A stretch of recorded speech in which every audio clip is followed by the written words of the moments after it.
sitting off of the coast there. Well, speaking of Dorian, the death toll right now in the Bahamas at 30 and expected to rise. Officials are still trying to get more teams onto the island, hopefully helping residents and search through the devastation. And right now, Dorian is located just off the coast of North Carolina. It's a Category 1 storm. Widespread devastation caused by Dorian has many people in the Bahamas desperate to get off the island.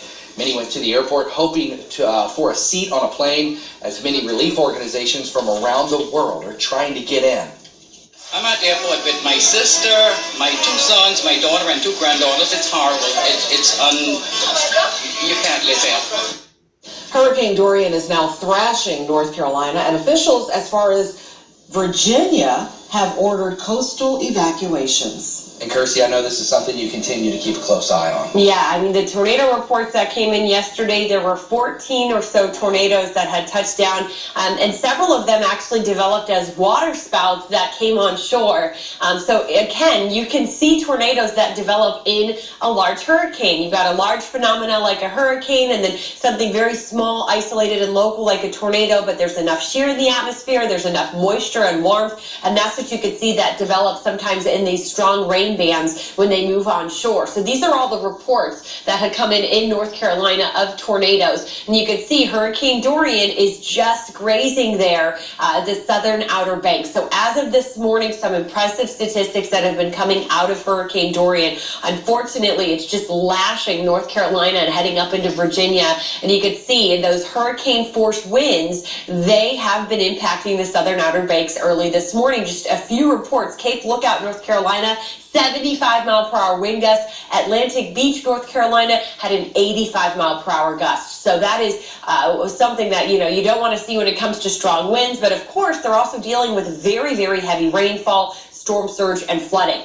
Now, we do expect Dorian to continue to move northeast a lot faster than it has been. So it's going to be shifting back out into the Atlantic by the time we head into this afternoon. And then you can see producing some rough surf in portions of New England. But other than that, it does stay off into the ocean and eventually heads up towards Nova Scotia. Now, here in the Miami Valley, we have another city that's dipped into the upper 40s, Urbana. Our cool spot this morning, we're at 50 degrees in Greenville, 57 in Springboro. So what you need today, maybe a sweater early, but other than that, we get a nice warm up into the upper 70s this afternoon, kind of similar to what we've been repeating throughout most of this week. Our visibility looks good for the drive into work, so we haven't really dealt with any of that morning fog, and live Doppler 7 radar is dry, but we may track a stray shower or two later today. Here's our hourly forecast, a good steady climb into the upper 70s this afternoon, and then by about 8 o'clock we drop to around 71. Futurecast does show you get to enjoy the sunshine early today,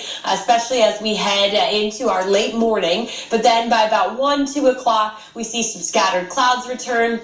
As that cold front starts to swing in, it could be enough to squeeze one of these stray rain showers out towards late afternoon and evening. But again, not a lot of moisture with it, so I don't expect it to really ruin your Friday evening plans. We'll be around 75 degrees after school today in Tip City, 77 in Springfield. Our Touchdown 7 forecast, falling through the 70s quickly tonight. Winds will be out in the northwest, so kind of a comfortable evening. And tonight we drop down to 61. Tomorrow, starting the weekend off, mid-70s and sunny. You can't ask for a better forecast there. 75 degrees in Dayton, will be around 76 in Greenville. Our 5-day forecast does show Sunday again, kind of repeating that story of 74 degrees. We will see the chance for a few rain showers returning later Sunday night, and then a few linger into Monday morning. And Tuesday, if you do not want the summer heat, remember it's still technically summer and we're going to get it 85 degrees and muggy. We bring you weather and traffic every 10 minutes. Let's check in with Michael Purvis. Well, thank you, Kirstie, and good morning. Still tracking overall pretty good start to our morning commute. We do, however, a police investigation that sounds like it's starting to wrap up in the area of Miamisburg, Springboro Road, and Byers Road. It wasn't really impacting traffic all that much in the area, and it sounds like it is starting to wrap up, so I'm anticipating all units will probably be out of that area very shortly.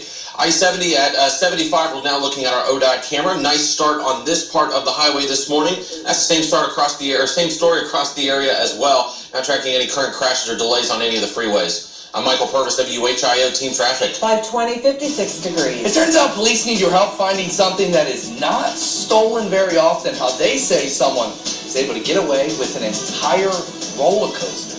The famous Budweiser Clydesdales are paying a visit to Dayton tomorrow.